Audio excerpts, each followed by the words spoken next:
నమస్కారం ఐటీవీ వార్తలకు స్వాగతం. ముందుగా వార్తల్లోని ముఖ్యాంశాలు. భోగాపురం ఎయిర్పోర్ట్ ఘనత 100% కూటమిదేనన్న పీవీఎన్ మాధవ్. వైసీపీ హయాంలో రాష్ట్రంలో అరాచకం సృష్టించారని విమర్శ. కుప్పం వరకు హంద్రినీవా నీళ్లు అందిస్తామని హామీ. ఉత్తరాంధ్ర సుజల స్రవంతి పనులు వేగవంతం చేస్తామని వెల్లడి.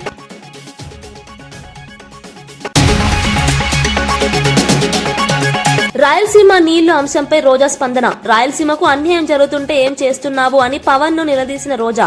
రాయలసీమకు వెన్నుపోటు పొడిచారంటూ చంద్రబాబుపై విమర్శలు. ఓటుకు నోటు కేసులో మీ తోడు దొంగ ఈ విషయం చెబుతున్నాడని ఫైర్.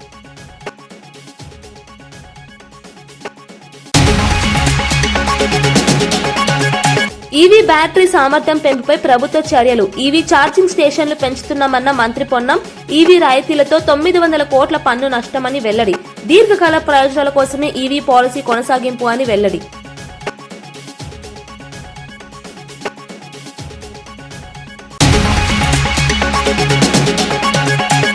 రైజింగ్ 2047 పిల్లల భవిష్యత్తుకు దిశానిర్దేశమన్న భట్టి. తెలంగాణ $200 బిలియన్ ఆర్థిక వ్యవస్థగా ఎదుగుదల. విద్య ఉపాధిపై దీర్ఘకాలిక ప్రణాళికల అమలు. 2047 నాటికి సమగ్ర అభివృద్ధే ప్రభుత్వ లక్ష్యమని స్పష్టం. రైజింగ్ 2047 ప్రణాళిక మన పిల్లల భవిష్యత్తును నిర్దేశించేదిగా ఉంటుందని డిప్యూటీ సీఎం భట్టి విక్రమార్క అన్నారు. శాసనసభలో మాట్లాడిన ఆయన తెలంగాణ ప్రస్తుతం $200 బిలియన్ ఆర్థిక వ్యవస్థ దశకు చేరుకుందని తెలిపారు. విద్య నైపుణ్యాభివృద్ధి ఉపాధి రంగాల్లో దీర్ఘకాలిక లక్ష్యాలతో ప్రభుత్వం ముందుకు వెళ్తుందన్నారు. 2047 నాటికి రాష్ట్రాన్ని ఆర్థికంగా సామాజికంగా మరింత బలోపేతం చేయడమే లక్ష్యమని చెప్పారు. యువతకు ప్రపంచ స్థాయి అవకాశాలు అందించేలా విధానాలు రూపొందిస్తున్నామని తెలిపారు. ఆర్థిక వృద్ధి ఫలాలు అన్ని వర్గాలకు అందేలా సమగ్ర అభివృద్ధిపై దృష్టి పెట్టామని భట్టి విక్రమార్క స్పష్టం చేశారు. ఈ ప్రణాళిక రాష్ట్ర భవిష్యత్తుకు దిశానిర్దేశం చేస్తుందని ఆయన పేర్కొన్నారు. అంతర్గత నియామక ప్రక్రియలో ఉన్నది 2026 మార్చి నెలలో చేపట్టడం అవుతాం. పోతే కార్మికుల సంక్షేమం గురించి రిటైర్ అయినటువంటి ఎంప్లాయీస్కి మందుల ఫెసిలిటీ ఉందా లేదా అని అడిగారు. రిటైర్డ్ అయినటువంటి ఎంప్లాయీస్ కూడా మెడిసిన్ ఫెసిలిటీ ఉంది అధ్యక్ష. వాళ్ళకి సిపిఆర్ఎంఎస్ స్కీమ్ కూడా అవైలబిలిటీ ఉంది. రిటైర్ అయినటువంటి ఎంప్లాయీస్ కూడా 8 లక్షల వరకు ఆల్రెడీ వాళ్ళకి ఆ మందులు అవైల్ చేసుకోవడానికి అవకాశం ఉంది. అట్లాగే వాహనాల బ్యాటరీ సామర్థ్యం పెంపునకు కంపెనీలు చర్యలు తీసుకుంటున్నాయని మంత్రి పొన్నం ప్రభాకర్ తెలిపారు. శాసనసభలో మాట్లాడుతూ ఈవీ వాహనాల వినియోగాన్ని ప్రోత్సహించేందుకు ఛార్జింగ్ స్టేషన్ల సంఖ్య పెంచే దిశగా ప్రభుత్వం చర్యలు తీసుకుంటుందన్నారు. ఈవీ పాలసీ కింద తయారీదారులు డీలర్లతో సమావేశాలు నిర్వహించినట్లు తెలిపారు. పర్యావరణ పరిరక్షణ లక్ష్యంగా ఈవీ వాహనాలపై రాయితీలు అమలు చేయడం వల్ల రాష్ట్రానికి సుమారు 900 కోట్ల పన్ను నష్టం వాటిల్లిందని వెల్లడించారు. అయినప్పటికీ దీర్ఘకాల ప్రయోజనాలను దృష్టిలో ఉంచుకుని ఈ విధానాన్ని కొనసాగిస్తున్నామని చెప్పారు. భవిష్యత్తులో బ్యాటరీ టెక్నాలజీలో మరింత పురోగతి సాధిస్తే ఈవీ వాహనాలు ప్రజలకు మరింత అందుబాటులోకి వస్తాయని మంత్రి అభిప్రాయపడ్డారు. 15 సంవత్సరాలు పైబడ్డ ప్రభుత్వ వాహనాలు కూడా ఖచ్చితంగా వాటిని స్క్రాప్ చేస్తాను అధ్యక్ష. అయితే బయట ప్యాసింజర్ సంబంధించిన వాహనాలకు సంబంధించి గ్రీన్ ట్యాక్స్ పేరు మీద ఎగ్జంప్షన్ చేసి ఆ వాహనాలను నడుపుకోవడానికి ఒక జీవోలో వెసులుబాటు ఇచ్చినారు. దాన్ని కూడా మేము అనేక సందర్భాల్లో మరి కేంద్ర మంత్రి గడ్కరీ గారు కలిసినప్పుడు ఈ వెసులుబాటు వల్ల కఠినంగా మేము నిర్ణయించలేకపోతా ఉన్నాం. ఆ 15 సంవత్సరాలు వాహనాలు దాటి పొల్యూషన్ కారణమవుతున్న వాహనాల మీద కఠినమైన చర్యలు తీసుకోలేకపోతున్నామని చెప్తాను అధ్యక్ష. అది కేంద్రం తీసుకోవాల్సిన నిర్ణయం. 15 సంవత్సరాలు పైబడ్డ అన్ని వాహనాలను స్క్రాప్కు తీసుకుపోయేటువంటి విధంగా, అదేవిధంగా గౌరవ సభ్యులు మాట్లాడినటువంటి విధంగా ఈ ఫిట్నెస్కు సంబంధించినటువంటి ఏ విధంగానైతే ఆటోమేటిక్ టెస్టింగ్ స్టేషన్స్ మొదటి దశలో 15 మొత్తంగా 37 కేంద్రాల్లో ఏర్పాటు చేయాలనేటువంటి ఆలోచనతో పోయే విధంగా చేస్తాను అధ్యక్ష. అదేవిధంగా డ్రైవింగ్ లైసెన్స్ కూడా ఆటోమేటిక్ డ్రైవింగ్ టెస్టింగ్ స్టేషన్స్ ఈ మధ్య ఢిల్లీకి వెళ్ళినప్పుడు మా డిపార్ట్మెంట్ అంతా కూడా ఢిల్లీలో డ్రైవింగ్ లైసెన్స్ కూడా పొరపాటున ఇచ్చినట్టయితే ఇబ్బందికరమైన పరిస్థితి ఉంది. కాబట్టి అన్నీ కూడా ఆటోమేటిక్గా మాన్యువల్ ఇంటర్వెన్షన్ తక్కువ ఉండాలి అనేటువంటి ఆలోచనతో దానిలో భాగంగానే చెక్ పోస్టులు ఎత్తేసినాం. వాహన సారథిలో జాయిన్ అవుతా ఉన్నాం. స్క్రాప్ పాలసీ తీసుకొచ్చినాం. కెమెరాస్ను ఏర్పాటు చేస్తూ ఉన్నాం. అంటే ఎప్పటికప్పుడు మారుతున్న కాలానికి అనుగుణంగా రవాణా శాఖను కూడా అప్రమత్తం చేసుకొని ముందుకు పోయే ప్రయత్నం జరుగుతూ ఉంది అధ్యక్ష. అందులో భాగంగానే ఆటోమేటిక్ టెస్టింగ్ స్టేషన్. కానీ పొల్యూషన్ సంబంధించి వారు గౌరవ హైదరాబాద్ సంబంధించి ఎప్పుడు కూడా వాటర్ ట్యాంకర్స్ సప్లై సందర్భంగా మేము కూడా అప్పుడప్పుడు గమనిస్తూ ఉన్నాం. తప్పకుండా మా శాఖను ఇమ్మీడియట్గా వాటర్ బోర్డుకు సంబంధించి ఫస్ట్ ప్రిలిమినరీగా, ఎందుకంటే పబ్లిక్ కన్జంప్షన్ డ్రింకింగ్ వాటర్ ఇస్తుంది కాబట్టి బట్ ఇమ్మీడియట్గా ఫస్ట్ ఒక నోటీస్ ఇచ్చి అన్ని వాహనాల ఫిట్నెస్ పొల్యూషన్కు సంబంధించి కొన్ని హైర్ ఉన్నాయి, కొన్ని ఓన్ ఉండొచ్చు. ఆంధ్ర రాయలసీమ ప్రాంతాలు గత ప్రభుత్వంలో వివక్షకు గురయ్యాయని ఏపీ బీజేపీ అధ్యక్షుడు పీవీఎన్ మాధవ్ అన్నారు. గోదావరి నీళ్లను చివరి వంశధారలో కలపాలనే లక్ష్యంతో ముందుకు వెళ్తున్నామని తెలిపారు. కృష్ణా నదీ జలాలు మహారాష్ట్ర, కర్ణాటక, తెలంగాణలో ఎక్కువగా వినియోగం జరగడం వల్ల ఏపీకి రావాల్సిన వాటా తగ్గుతోందని ఆవేదన వ్యక్తం చేశారు. మిగులు జలాల్లో ఆంధ్రప్రదేశ్ పూర్తి స్థాయిలో భాగస్వామ్యం కావాలని స్పష్టం చేశారు. నీటి వనరుల వినియోగంలో కేంద్ర ప్రభుత్వం సమన్వయ పాత్ర పోషించాలని కోరారు. రాష్ట్ర ప్రయోజనాల కోసం బీజేపీ నిరంతరం పోరాడుతుందని, రైతుల హక్కుల పరిరక్షణే లక్ష్యమన్నారు. రాయలసీమలో కూడా 2 కారిడార్లు ఉన్నాయి, అలాగే డిఫెన్స్ క్లస్టర్స్, ఎలక్ట్రానిక్ క్లస్టర్స్, అలాగే అనేక రకాలుగా మనకి అనేక రకాల పరిశ్రమలు రాబోతున్నాయి. కనుక ఈ నేపథ్యంలో అక్కడ కూడా నీరు రావాలి, ఇండస్ట్రియల్ వాటర్ రావాలి, అలాగే సాగునీరు కూడా పెద్ద ఎత్తున రావాలి. కనుక వాటి కోసం సంబంధించిన కుడి కాలువతో పాటు ఏవైతే చాలా లాంగ్ పెండింగ్ ప్రాజెక్ట్స్ ఉన్నాయో వాటి క్లియరెన్స్లు కూడా తీసుకురావడానికి మేము ముందుకెళ్తున్నాం. ఆ విధంగా కృష్ణా నది నీళ్ళు ఏవైతే ఉన్నాయో పైనే అటు మహారాష్ట్ర కానీ, అటు కర్ణాటక కానీ, అటు తెలంగాణలో కానీ ఎక్కువ వినియోగం జరగడం కారణంగానే మనకి రావాల్సిన వాటా సరిగ్గా రావటం లేదు. కనుక ఏవైతే మిగులు జలాలు ఉన్నాయంటే రెసిడ్యూల్ వాటర్, దాన్ని పూర్తి భాగస్వామ్యం ఆంధ్రప్రదేశ్ జరగాలని చెప్పి మేము కూడా కోరుకుంటున్నాం. దానికోసం మేము కూడా పూర్తి స్థాయిలో ప్రయత్నం చేస్తున్నాం.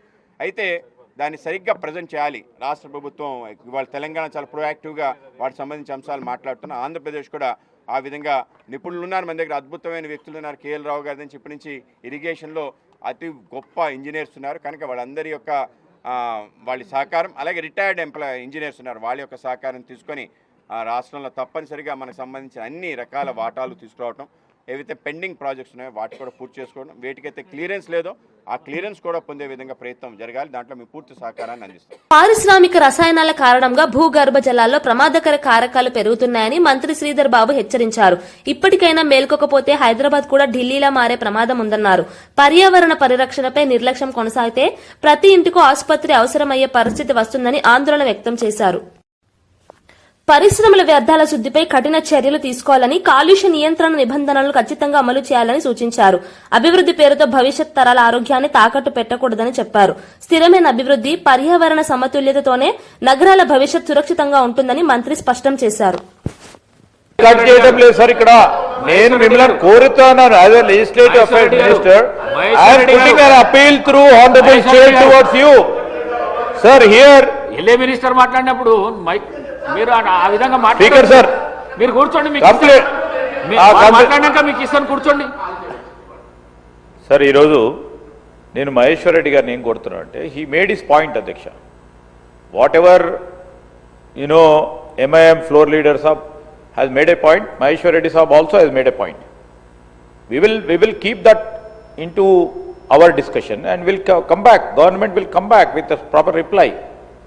Please have patience, sir. Basically, sir, నేను ఈరోజు సెకండ్ అమెండ్మెంట్ బిల్కు సంబంధించి ఇంతకుముందే వారు చెప్పారు. ఈరోజు రాష్ట్రంలో పట్టణ స్థానిక సంస్థల్లో 2047 లక్ష్యంగా పేదలకు సంక్షేమ ఫలాలు అందించడమే ప్రభుత్వ ధ్యేయమని ఆంధ్రప్రదేశ్ రాష్ట్ర సామాజిక సంక్షేమ బోర్డు చైర్మన్ పోతుల బాలకోటయ్య అన్నారు. ఎన్టీఆర్ భవన్ లో మీడియా సమావేశంలో ఆయన మాట్లాడుతూ విద్య, ఆరోగ్యం, ఉపాధి రంగాల్లో దీర్ఘకాలిక ప్రణాళికలతో ముందుకు వెళ్తున్నామని చెప్పారు. పేదల జీవితాల్లో స్థిరమైన మార్పు తీసుకురావడమే విజన్ 2047 ప్రధాన లక్ష్యమన్నారు. ప్రభుత్వ సంక్షేమ పథకాలు తాత్కాలిక ప్రయోజనాలకే కాకుండా తరతరాల అభివృద్ధికి దోహదపడేలా రూపకల్పన చేస్తున్నామని తెలిపారు. సామాజిక న్యాయం, సమాన అవకాశాలే పాలనలో మూల సూత్రాలని పేర్కొన్నారు. రాష్ట్రాన్ని ఆర్థికంగా, సామాజికంగా బలోపేతం చేసే దిశగా ప్రభుత్వం అడుగులు వేస్తుందని ఆయన వివరించారు. ఈ గుడికి తాళం వేశాడు. ఈ అంశాన్ని గుర్తించి చంద్రబాబు నాయుడు గారు ఇది 1953 నుంచి 1953 అంటే దాదాపు 70 ఏళ్ళు పైగా రాజ్యాంగ పరంగా క్రింది కులాలకి, ముఖ్యంగా ఎస్సీ ఎస్టీల సంక్షేమానికి సంబంధించిన బోర్డు ఇదని భావించి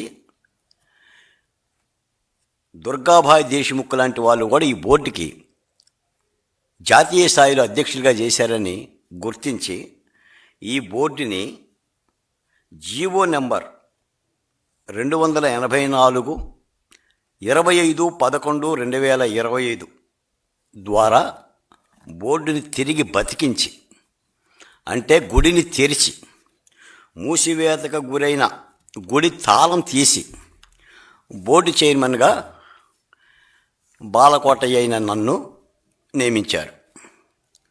ముఖ్యమంత్రి గారు నాకు చెప్పింది, నా మీద బరువుగా పెట్టిన బాధ్యత ఏంటంటే, ఈ రాష్ట్రంలో క్రింది కులాలకి, అంటే అణగారిన కులాలకి, వివక్షత కులాలకి, ఎస్సీ ఎస్టీలకి రాజ్యాంగపరంగా కానీ సంక్షేమ పథకంగా కానీ అందాల్సిన యొక్క పథకాలనే అందే విధంగా చూడాల్సిన బాధ్యతని ఈ భోగాపురం అంతర్జాతీయ విమానాశ్రయ ప్రాజెక్టుపై వైసీపీ క్రెడిట్ చోరీ రాజకీయాలు చేస్తుందని స్వచ్ఛాంధ్ర కార్పొరేషన్ చైర్మన్ కొమ్మారెడ్డి పట్టాభిరామ్ ఆరోపించారు. ఎన్టీఆర్ భవన్ లో మీడియాతో మాట్లాడుతూ భోగాపురం ప్రాజెక్టు వేగవంతానికి కూటమి ప్రభుత్వం కీలక నిర్ణయాలు తీసుకుందని చెప్పారు. గతంలో ఆలస్యాలు, నిర్లక్ష్యం కారణంగా ప్రాజెక్టు నిలిచిపోయిందని, ఇప్పుడు పనులు మళ్లీ ఊపందుకున్నాయని తెలిపారు. ప్రజలకు మౌలిక సదుపాయాలు కల్పించే అభివృద్ది ప్రాజెక్టులను రాజకీయ లబ్ది కోసం వాడుకోవడం సరికాదన్నారు. భోగాపురం విమానాశ్రయం ఉత్తరాంధ్ర అభివృద్దికి గేమ్ చేంజర్ అవుతుందని, దీనిపై తప్పుడు ప్రచారాలు మానాలని హితవు పలికారు.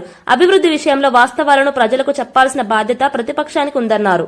ఇటువంటి తరుణంలో రాష్ట్రంలో ఉన్నటువంటి ప్రతిపక్ష పార్టీ వైఎస్ఆర్ కాంగ్రెస్ పార్టీ షరామామూలుగానే తమ పాత్ర ఏమీ లేకపోయినా, తమ కాంట్రిబ్యూషన్ ఏమీ లేకపోయినా అంతా మేమే చేశామని చెప్పి అన్ని తమ ఖాతాలోకి జమ చేసుకునేటటువంటి పరిస్థితి మనం చూస్తూ ఉన్నాం. గత సంవత్సరాల కాలంగా రాష్ట్రంలో ఏ మంచి చేసినా కూడా అన్ని మేమే చేశాం, అవన్నీ ఆ క్రెడిట్ అంతా కూడా తమకే దక్కుతుందని చెప్పి నిస్సిగ్గుగా, వారి పాత్ర ఏమీ లేకపోయినా సరే నిస్సిగ్గుగా ఇవాళ వాళ్ళ మాటలు మాట్లాడుతూ ఉన్నారు. భోగాపురం అంతర్జాతీయ విమానాశ్రయం ఏదైతే అల్లూరి సీతారామరాజు గారి పేరుతో అల్లూరి సీతారామరాజు ఇంటర్నేషనల్ ఎయిర్పోర్ట్ గా రేపు జూన్ లో ప్రారంభింపబడుతున్నటువంటి భోగాపురం అంతర్జాతీయ విమానాశ్రయానికి సంబంధించినటువంటి వాస్తవాలు, ఎవరు దానికి అంకురార్పణ చేశారు, ఎవరి యొక్క కృషి వల్ల ఈ రోజున భోగాపురం విమానాశ్రయం యొక్క కళ సాకారం అవుతా ఉంది, నిర్మాణం పూర్తిగా వస్తా ఉంది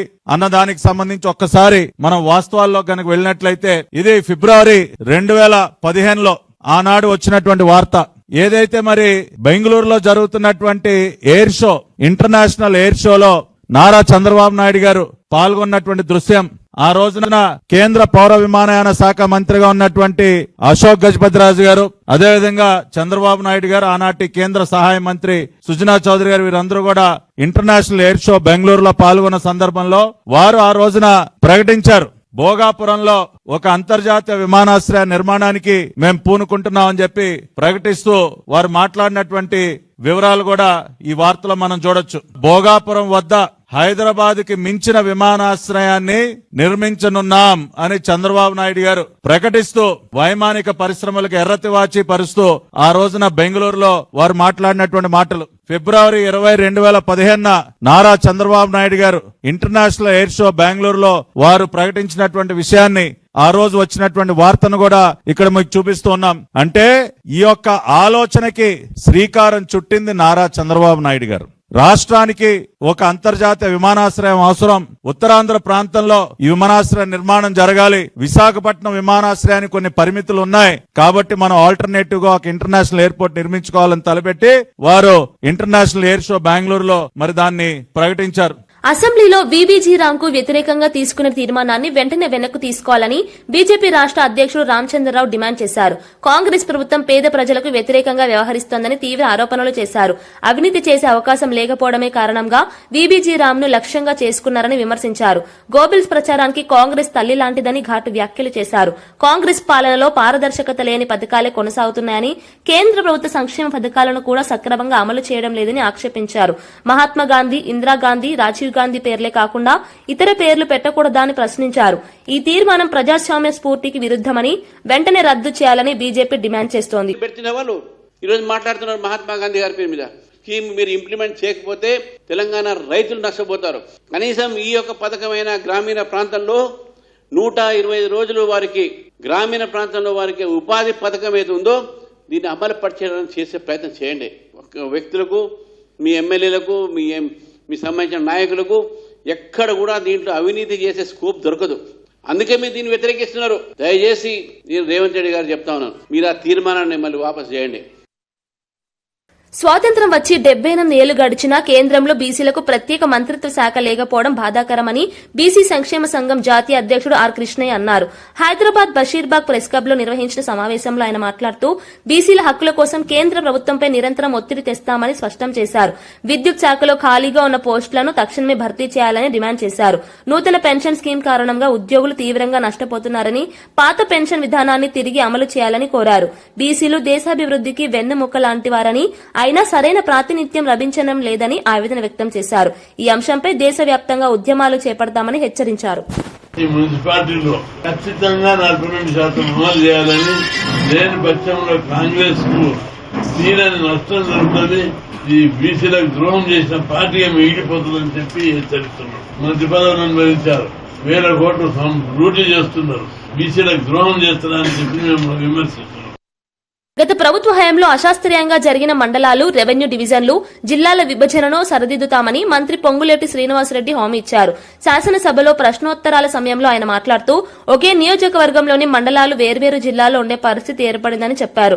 రాజకీయ లబ్ది కోసం ఇష్టానుసారంగా విభజనలు చేశారని ఆరోపించారు. లోపాలను సరిదిద్దేందుకు ప్రత్యేక నివేదిక తయారు చేసి శాసనసభలో చర్చించి పునర్వ్యవస్థీకరణ చేపడతామని తెలిపారు. ముఖ్యమంత్రి రేవంత్ రెడ్డి నాయకత్వంలో సమగ్ర నిర్ణయం తీసుకుంటామని స్పష్టం చేశారు. ఈ ప్రకటనతో జిల్లాల పునర్వ్యవస్థీకరణపై చర్చలు మొదలయ్యాయి. మండలాలు చేసే విషయంలో కానీ, కొత్త జిల్లాలు చేసే విషయంలో కానీ సైంటిఫిక్ గా చేయని కారణంగా ఏదో మొక్కుబడిగా వారికి మ్యాజిక్ ఫిగర్ రావాలనో, వారికి కలిసొచ్చే అంకె ప్రకారంగానే జిల్లాలు చేయాలనో, వారికి పొగిడే వారికి ఒక మండలమో, పొగిడిన వారికి ఒక జిల్లానో విడదీయాలనో రకరకాల ఆలోచనలతో ఆనాటి ప్రభుత్వం చేసిన మాట కొన్ని నిజం అధ్యక్ష.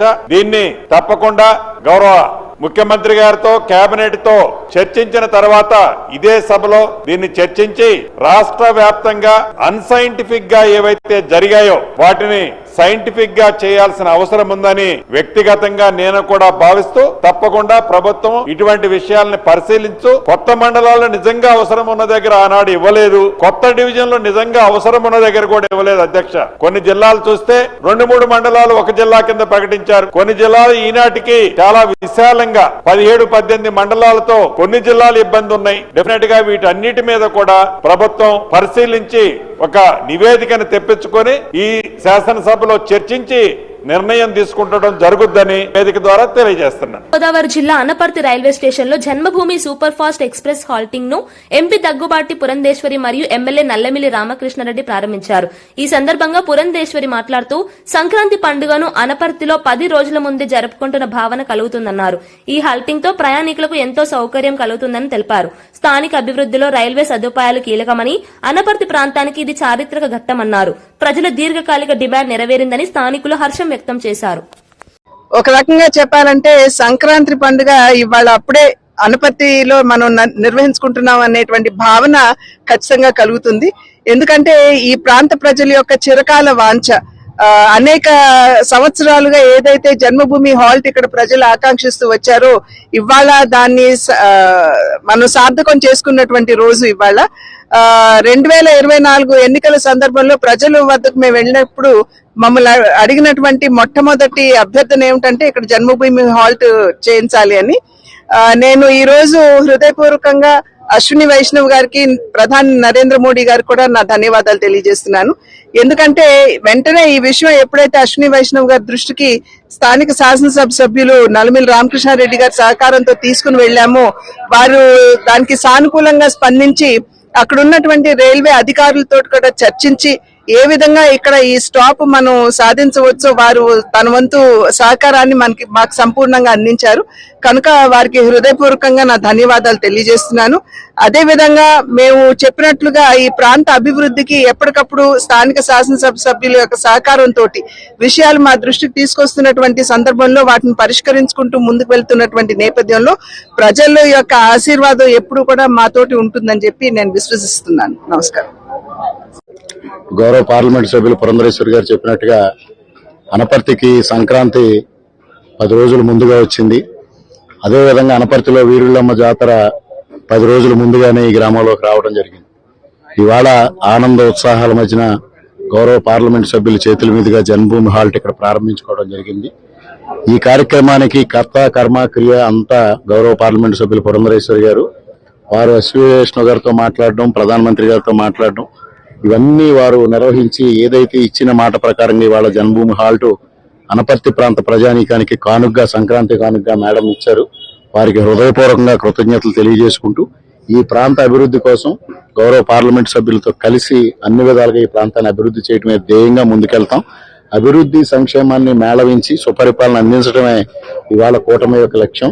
ప్రధాని నరేంద్ర మోడీ గారు, ముఖ్యమంత్రి చంద్రబాబు నాయుడు గారు, ఉప ముఖ్యమంత్రి పవన్ కళ్యాణ్ గారి నేతృత్వంలో సుపరిపాలన అందించే దిశగా మేమందరం కృషి చేస్తామని మరొక మారు ఈ జన్మభూమి హాల్ తీసుకొచ్చినందుకు గౌరవ పార్లమెంట్ సభ్యులు పురంధరేశ్వరి గారికి హృదయపూర్వకంగా కృతజ్ఞతలు అనపర్తి నియోజకవర్గం తరఫున తెలియజేసుకుంటూ సెలవు.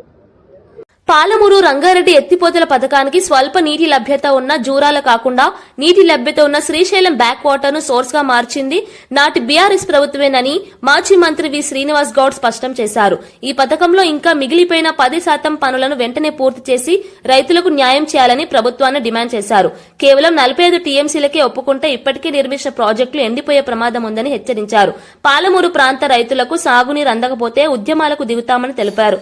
నీటి వనరులపై రాజకీయాలు కాకుండా 90 టీఎంసీలు నీళ్ళు వచ్చేటట్టు చేయాల్సిన అవసరం ఉంది. ఆంధ్రకి ఏం కొదవలేదు. వరదలన్నీ అక్కడే పోతాయి. వరదల నీళ్ళన్నీ ఇష్టం వచ్చినట్టు వాడుకోవడానికి అవకాశం ఉంటది. మనకి అవకాశం ఉండదు.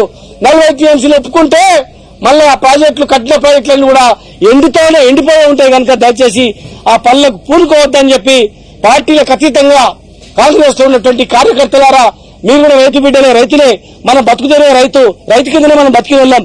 దయచేసి మీరు ఉంటే ఇంకా లాస్ట్ 2.5 ఏళ్ళు ఉంటారు. మళ్ళీ భవిష్యత్తులో దేవుడు ఏ అవకాశం ఉంటే తెలియదు. కానీ మీరు అక్కడ ఉండి కూడా మీ నాయకత్వం మీద ఒత్తిడి లేకపోతే మన జిల్లాకు అన్యాయం చేసిన వాళ్ళు అవుతారు. దయచేసి రాజకీయ కోణంలో చూడకుండా జిల్లాను బాగు చేసేటువంటి కోణంలో మీరు చూడాలని చెప్పి మీ ద్వారా విజ్ఞప్తి చేస్తా ఉన్నాం. ఈ రోజు నార్లపూర్ రోజు చూస్తాం. ఇక్కడ నీళ్ళు ఎట్లున్నాయి చూడండి. మీరు దయచేసి మీడియా మిత్రులారా, ఈ రిజర్వాయర్లు ఎండిపోయిన నీళ్లు ఉన్నాయి. అక్కడ చూడండి 100 కిలోమీటర్ల నీళ్లు ఉన్నాయి. ఇది బాగుందా అది బాగుందా అని చర్చ పెట్టండి. ప్రజలను చైతన్యవంతం చేయండి. ఎట్టి పరిస్థితుల్లో మేము ఒప్పుకోం. 40 టీఎంసీ ఒప్పుకుంటే ప్రళయం అవుతుంది జిల్లా. ఎట్టి పరిస్థితుల్లో మేము ఒప్పుకోము. మాకు కేటాయించిన నీళ్లు మాకు కావాల్సిందే. ప్రాజెక్టులు కంప్లీట్ చేయాల్సిందే. లేని పక్షాన ప్రజాపక్షాన మేము పోరాటం చేస్తాం. మేము సాధించుకుంటాం. ఇవాళ మీరు ఇవ్వకపోతే రేపు మేము వచ్చిన తర్వాత బరాబర్ దీనికన్నా డబుల్ నీళ్లు కేటాయించుకుంటాం. రైతులను మీరు భూములు అమ్ముకోకండి. దయచేసి భయపడకండి. కొద్ది రోజులే మళ్ళీ వస్తాం. ఖచ్చితంగా ఈ జిల్లాలో 100% బాగు చేస్తాం. ఎవరు కూడా ఆపలేరు దీన్ని. వార్తలు ముగించే ముందు ముఖ్యాంశాలు మరోసారి. భోగాపురం ఎయిర్పోర్ట్ ఘనత 100% కూటమిదేనన్న పీవీఎన్ మాధవ్. వైసీపీ హయాంలో రాష్ట్రంలో అరాచకం సృష్టించారని విమర్శ. కుప్పం వరకు హంద్రినీవా నీళ్లు అందిస్తామని హామీ. ఉత్తరాంధ్ర సుజల స్రవంతి పనులు వేగవంతం చేస్తామని వెల్లడి.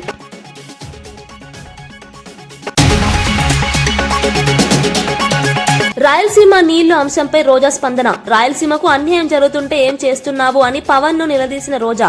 రాయలసీమకు వెన్నుపోటు పొడిచారంటూ చంద్రబాబుపై విమర్శలు. ఓటుకు నోటు కేసులో మీ తోడు దొంగ ఈ విషయం చెబుతున్నాడని ఫైర్.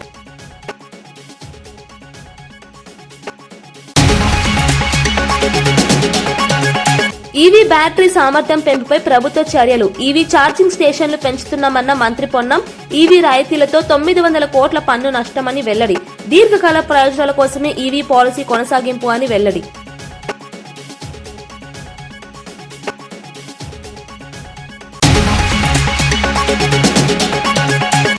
రైజింగ్ 2047 పిల్లల భవిష్యత్తుకు దిశానిర్దేశమన్న భట్టి. తెలంగాణ $200 బిలియన్ ఆర్థిక వ్యవస్థగా ఎదుగుదల. విద్య ఉపాధిపై దీర్ఘకాలిక ప్రణాళికల అమలు. 2047 నాటికి సమగ్ర అభివృద్ధే ప్రభుత్వ లక్ష్యమని స్పష్టం. ఇవి ఈనాటి వార్తా విశేషాలు. మరో బులెటిన్ లో మళ్లీ కలుద్దాం. నమస్కారం.